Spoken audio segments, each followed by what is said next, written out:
Welcome to whistle.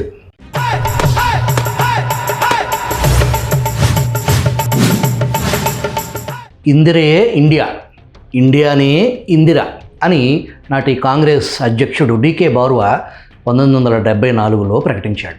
1975వ సంవత్సరంలో అప్పటి ప్రధాని ఇందిరాగాంధీ ఏకపక్షంగా 1975 నుంచి 77 మధ్య కాలంలో అంతర్గత ఎమర్జెన్సీ విధించారు. 21 నెలల పాటు స్వతంత్ర భారతావనిని చీకటి రోజులు కమ్మేశాయి. కనీస పౌర హక్కులు లేవు. మీడియాను పూర్తిగా అణచివేసింది. భారత రాజ్యాంగంలోని 352(1) అధికరణంలో అంతర్గత కల్లోలాల స్థితిని ఉద్దేశించి ఏర్పాటు చేసిన అంతర్గత అత్యవసర స్థితి చట్టాన్ని ఉపయోగించి అప్పటి రాష్ట్రపతి ఫక్రుద్దీన్ అలీ అహ్మద్ సంతకంతో 1975 జూన్ 25 అర్ధరాత్రి 11:45 అధికారికంగా ఎమర్జెన్సీ అమల్లోకి తెచ్చారు.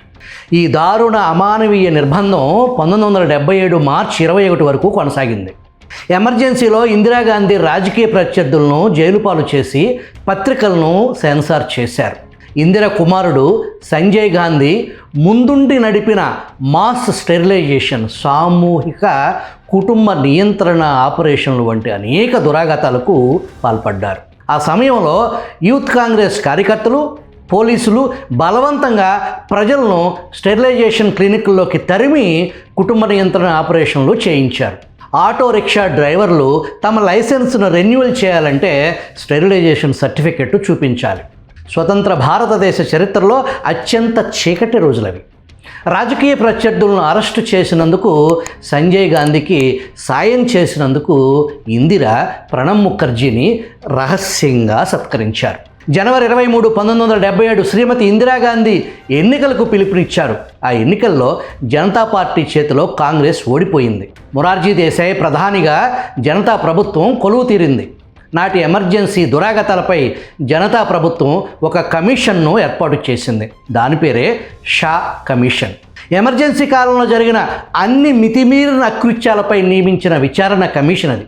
దీనికి సుప్రీంకోర్టు మాజీ ప్రధాన న్యాయమూర్తి జస్టిస్ జేసీ షా నేతృత్వం వహించారు. న్యాయ వ్యవస్థ దుర్భర పరిస్థితి, ప్రభుత్వ అధికారుల విధుల దుర్వినియోగం, జైళ్లలో నాటి పరిస్థితులు, కుటుంబ నియంత్రణ వ్యవహారం, వార్తాపత్రికల ప్రచురణలో నిషేధాలు, అనేక రకాల అధికారిక దుర్వినియోగంపై షా కమిషన్ విచారణ ప్రారంభించింది.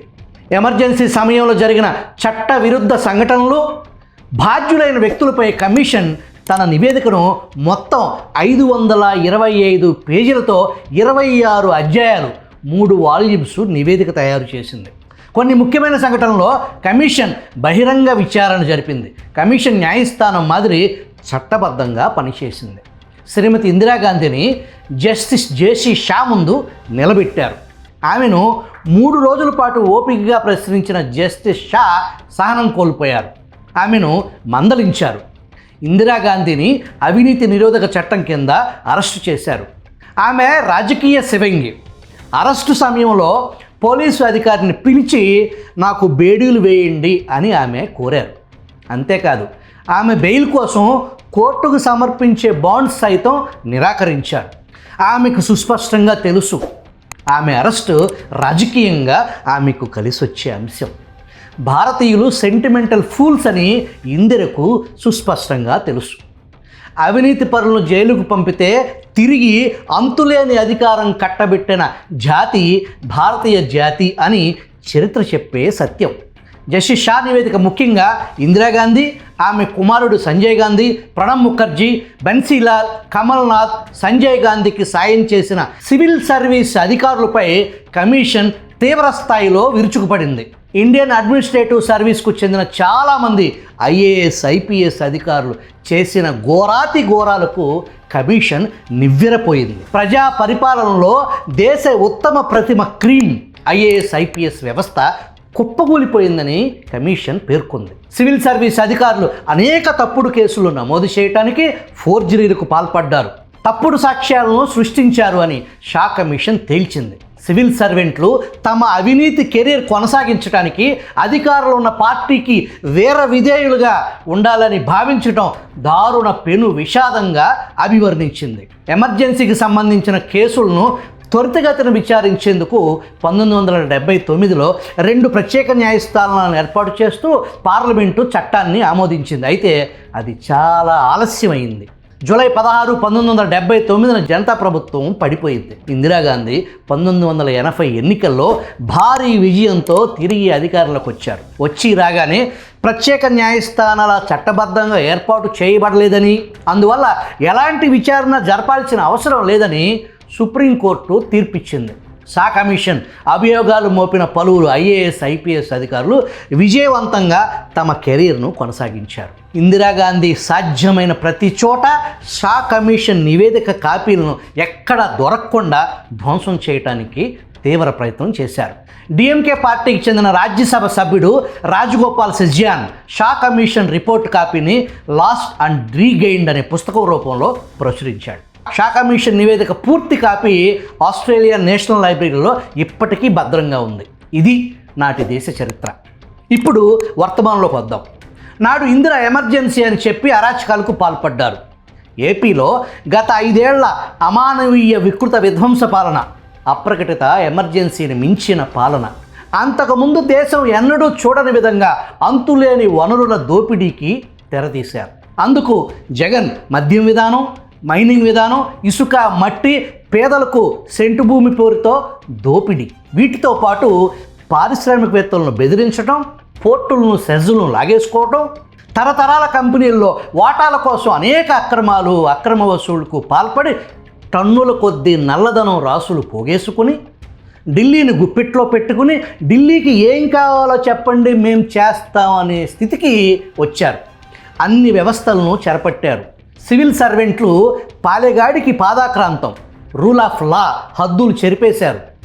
న్యాయమూర్తులను వ్యక్తిగతంగా టార్గెట్ చేశారు. అమర్ రాజా లాంటి కంపెనీలను మేమే వెళ్ళిపోమన్నామని నిర్లజ్జగా నాటి పాలేరు సజ్జల ప్రకటించాడంటే అది బరి తెగింపుకు పరాకాష్ట కాదా?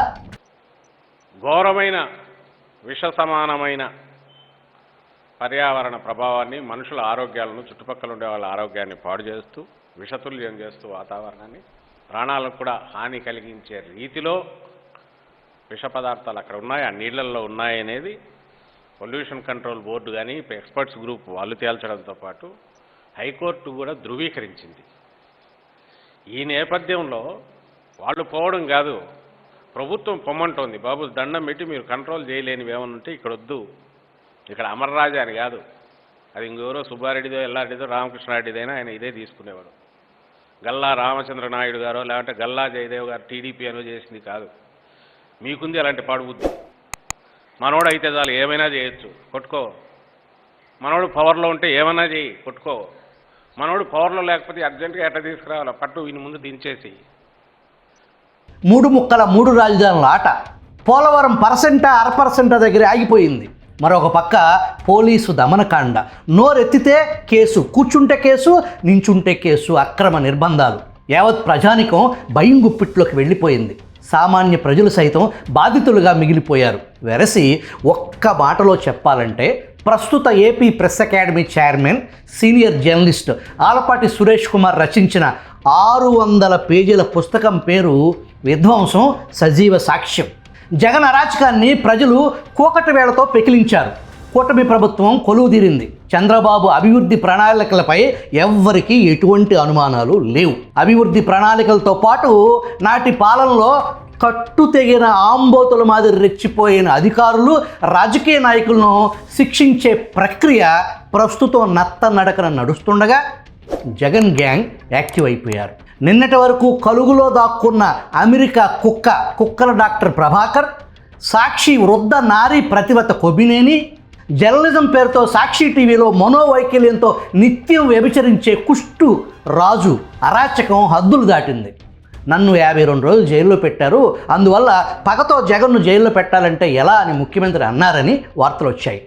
పగ, కక్ష సాధింపు పాలన చేయాలని ఎవ్వరూ కోరుకోరు. చట్ట పరిధిలో గత దారుణాలపై త్వరితగతిన విచారణ జరగాలని మాత్రమే కోరుకుంటున్నారు. దేశ స్వతంత్రం కోసం నాటి బ్రిటిష్పై పోరాడినట్టు దేశ విదేశాల్లో ఉన్న ఆంధ్రులు నాటి ఎన్నికల యుద్ధక్షేత్రంలో పాల్గొన్నారు. కార్యకర్తలు ప్రాణాలు పణంగా పెట్టి పోరాటం చేశారు. కూటమి ప్రభుత్వంపై వైసీపీ నాయకులకు కార్యకర్తలకు కనీస భయం లేదు. వైసీపీ వారి మాటలు వింటుంటే టీడీపీ జన సైనికుల రక్తం మరిగిపోతుంది. ప్రతిపక్ష నాయకుడిగా చంద్రబాబు పలుమార్లు రక్తం మరిగిపోతుంది అన్నారు. ఇప్పుడు ఆయనే అధికార పీఠంపై ఉన్నారు. పార్టీ కేడర్ పరిస్థితి నాడు నేడు సేమ్ టు సేమ్ అనే పరిస్థితికి వచ్చింది. టీడీపీ బలం కేడర్ కాడి పారేస్తే ఇక అంతే సంగతులు. కూటమి అధికారంలోకి వచ్చి సంవత్సరం అయింది. మరి పరిష్కార మార్గాలు ఏంటి? నాటి ఇందిరా ఎమర్జెన్సీ పాలనపై షా కమిషన్ నియమించినట్టే సత్వరం ఒక కమిషన్ను ఏర్పాటు చేయాలి. ఆ కమిషన్కు నిధులు విధులు తగినంత సిబ్బందిని కేటాయించి పదునైన అధికారాలు కల్పించి చట్టబద్ధం చేయాలి. చట్టబద్ధంగానే శిక్షించాలి. సంవత్సరం పాటు కాలయాపన కారణంగానే జగన్ స్లీపర్ సెల్స్ యాక్టివ్ అయ్యారు. కొమ్మినేనిని అరెస్ట్ చేశారు. ఆయన సుప్రీంకోర్టుకు వెళ్ళారు. అక్కడ బలంగా బెయిల్ రాకుండా అడ్డుకోవాల్సింది రాష్ట్ర ప్రభుత్వమే కదా. కొమ్మినేనికి బెయిల్ సుప్రీంకోర్టు ఇవ్వటానికి కారణం రాష్ట్ర ప్రభుత్వ పేలవ పనితీరు అనే విమర్శలు పెద్ద ఎత్తున వెల్లువెత్తుతున్నాయి. జగన్ లా బీయింగ్ ముందు టీడీపీ దిగదుడిపి అనటానికి చంద్రబాబు 53 రోజుల జైలు జీవితం ఉదాహరణని పలువురు వ్యాఖ్యానిస్తున్నారు. బలమైన పార్టీ కేడర్ ఉండబట్టే వారి త్యాగాల కారణంగా మీరు అధికారంలో ఉన్నారు అనే నిజాన్ని గ్రహించాలి.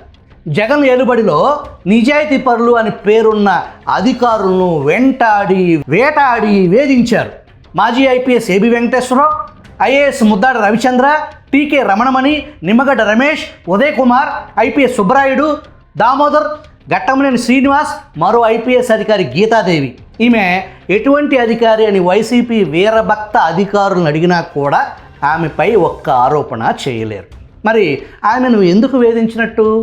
గీత మాతృమూర్తి క్యాన్సర్ వ్యాధితో ఆఖరి పోరాటం చేస్తున్న సమయంలో, గీతాదేవి తీవ్ర ఒత్తిడికి లోనైన సమయంలో ఆమెపై ఏదో రకంగా అవినీతి ఆరోపణలతో ఆమెను జైలుకు పంపించాలని నాటి పోలీస్ బాస్ గౌతమ్ సవాంగ్ పన్నిన పన్నాగాలు అన్నీ ఇన్ని కావు. ఆమె నెల జీతం మీద ఆధారపడి బతికే అతి సాధారణ దిగువ మధ్యతరగతి జీవితం ఆమెది. తల్లి అనారోగ్యంతో చావు బతుకుల్లో ఉంది. నేనే ఆమెకు ఆధారం. దగ్గరుండి తల్లికి సేవ చేసుకునే అవకాశం కల్పించండి. విజయవాడకు 100 కిలోమీటర్ల పరిధిలో నన్ను ట్రాన్స్ఫర్ చేయండి సార్ అని తల్లి మెడికల్ రిపోర్ట్స్తో అర్జీ పెట్టుకుంటే ఆ మెడికల్ రిపోర్ట్స్ ఒరిజినలా కాదా అని డాక్టర్ ప్రభావత్తో పరీక్ష చేయించి రిపోర్ట్స్ సమర్పించమన్నారు దామోదర్ గౌతమ్ సవాంగ్. డాక్టర్ ప్రభావత్ ఎవరో తెలుసుగా? రఘురామకృష్ణరాజు కస్టోడియల్ చిత్రహింసలో ఎటువంటి దెబ్బలు లేవని రిపోర్ట్ ఇచ్చిన ఆ డాక్టరే ఈ డాక్టర్ ప్రభావతి. ఐపీఎస్ అధికారి గీతాదేవి విన్నపాన్ని చించిపడేసి విజయవాడకు 500 కిలోమీటర్ల దూరంలో అనంతపురం పిటిసి కళాశాలకు ఆమెను బదిలీ చేశారు గౌతమ్ సవాంగ్. కన్న కూతురు దగ్గరగా లేదు. పోలీస్ బాస్ వేధింపులకు తన కూతురు ఇబ్బందులు పడుతుంది. ప్రమోషన్ కూడా తొక్కిపెట్టారు అని ఆమె తల్లి మనోవేదంతో కొద్ది రోజులకే గీతాదేవి మాతృమూర్తి మరణించారు.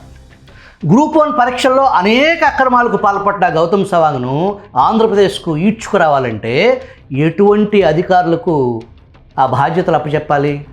వారు ఎంత సమర్థులై ఉండాలి? సంవత్సరం పుణ్యకాలం గడిచిపోయింది. రాజకీయ కీచకులు, పశు ప్రవృత్తి కలిగిన అధికారుల పీచ మనచకముందే కూటమి సర్కార్ 1 సంవత్సరం పాలనపై ఉత్సవం జరుపుకుంది. సమరసింహారెడ్డి సినిమాలో ఒక సన్నివేశం. ఢిల్లీలో కేసు గెలిచి ఊరికి వచ్చిన హీరో సమరసింహారెడ్డి తండ్రితో మాట్లాడుతూ, నాన్న వీడు మొరుగుతున్నాడు అంటే కుక్క మొరిగిందనుకో అంటాడు. వాడి కొడుకు కూడా మొరుగుతున్నాడు అంటే కుక్క పిల్ల మొరిగిందనుకో అంటాడు.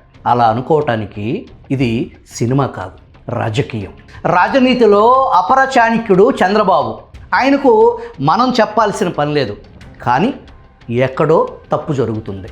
ప్రభుత్వ పెద్దలకు తెలియకుండా ఇదంతా జరుగుతుందని మనం అనుకోలేం. ప్రభుత్వానికి నికార్సుగా సలహాలు ఇచ్చే యంత్రాంగం ఇప్పటికీ ఏర్పాటు చేసుకోకపోవటం, కూటమి ప్రభుత్వం పట్ల తప్పుడు అధికారులకు కనీస భయం లేకపోవటం సామాన్య ప్రజల్లో ఆందోళన రేకెత్తిస్తుంది. ఎమర్జెన్సీ అనంతర ఎన్నికల్లో ఇందిరాగాంధీ ఓడిపోయారు. ఆ తర్వాత ఎన్నికల్లో భారీ మెజారిటీతో ఆమె తిరిగి ప్రధాని అయ్యారు. ఆంధ్రప్రదేశ్లో జగన్ అప్రకటిత ఎమర్జెన్సీ పాలన తరువాత జరిగిన ఎన్నికల్లో ఘోరంగా ఓటమి పాలయ్యారు.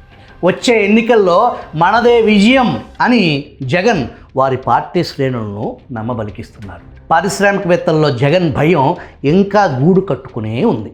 పెట్టుబడిదారుల విశ్వాసాన్ని నింపి జగన్ భయాన్ని భయపెట్టాలని కోరుకుందాం.